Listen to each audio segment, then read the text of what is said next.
So on the MOT, it advised that the track rod end was a bit loose, had a bit of play in it. So we're going to change it. It's steering, so it's important.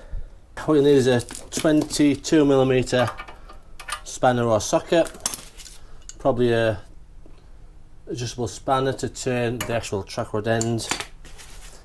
Might need a hammer. You might need a ball joint breaker, but we'll see how it goes. Now I've cleaned up all the threads, so they should come off reasonably easily.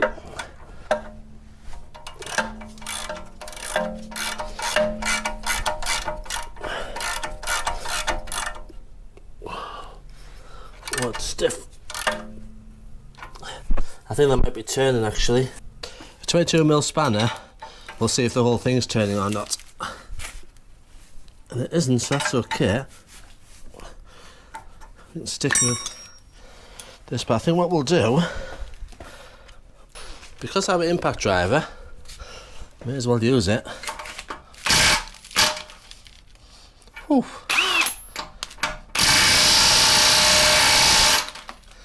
That is solid. Put it back on. And what we'll do is just go up and down a few times, get the thread clean.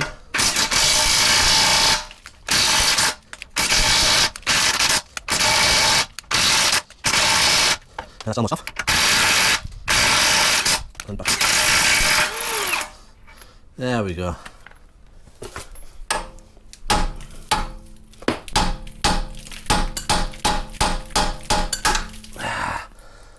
There she goes.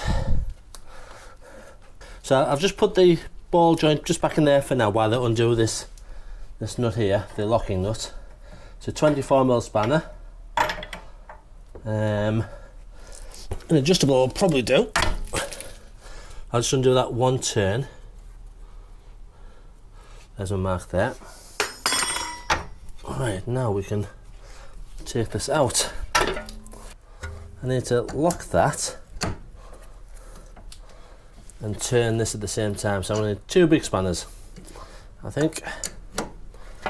Something to hold that. It's a 15mm. Right, so hold that, and then once it's unlocked, just screw off this track rod end.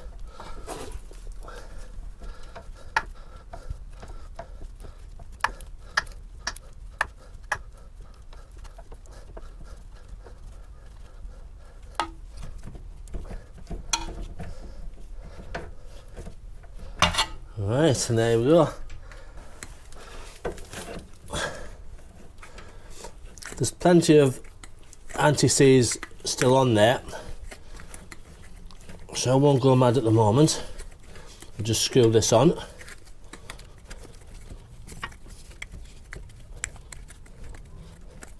We're getting close there. Let me just turn this screw, this locking nut back one turn.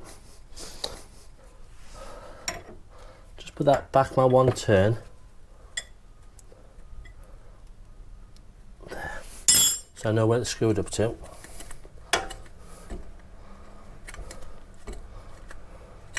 That's the one turn there. Right. New nylock.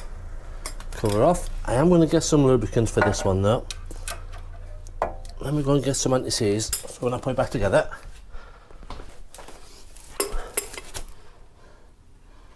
Don't expect to be changing it again, but that took some whacking, didn't it, to get out. Alright.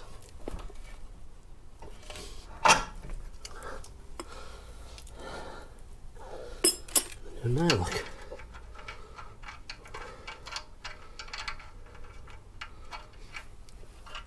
Oh, I'll give my left arm to be ambidextrous.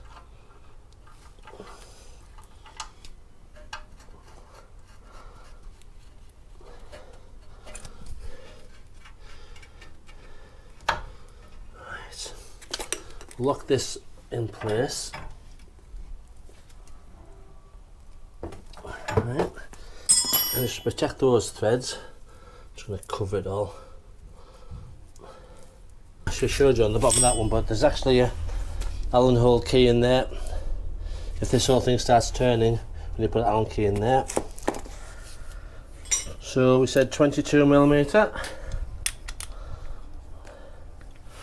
now what I might do, the impact on it.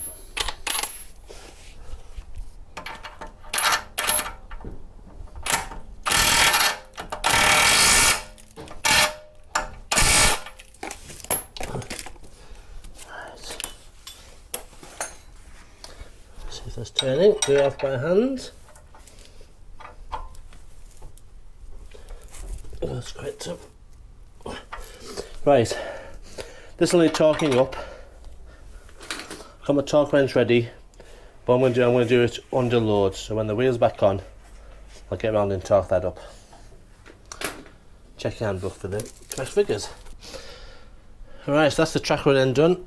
If you found it useful, please give us a thumbs up. I do appreciate it. And subscribe to the channel to see more on the T5. Doing the front discs now, and then moving on to the back discs.